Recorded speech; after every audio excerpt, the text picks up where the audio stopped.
নমস্কার, ঋতুজার আবৃত্তি চ্যানেলে আপনাদের সকলকে স্বাগত। আজ আমি যে লেখাটি পাঠ করব সেটি অমিতিত্বর ওয়াল থেকে নেওয়া। শুধু প্রত্যাশা একটু কমিয়ে ফেলতে হবে। হাত পাতা, পায়ে পড়া এসব বন্ধ করে দিতে হবে। মিথ্যে মায়া আর ভুল মানুষগুলোর শিকড় উপড়ে ফেলতে হবে মনের নরম মাটি থেকে। অবহেলার ভেলায় ভেসে ভালোবাসার সমুদ্র পার করার স্বপ্ন দেখা থামাতে হবে। দুতরফা না হলে পরিত্যাগ করতে হবে মনের কোমল অনুভূতির হাতছানি। আত্মসম্মান বিষয়টা নিয়ে ভাবতে হবে, বুঝতে হবে।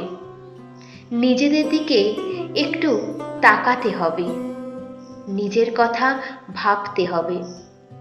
অন্ধকারে বসে থেকে একদিন না একদিন আলো ফুটবে ভেবে অপেক্ষা করা যায় না। অন্ধকার থেকে উঠে আলোর দিকে ছোটার অভ্যেস তৈরি করতে হবে।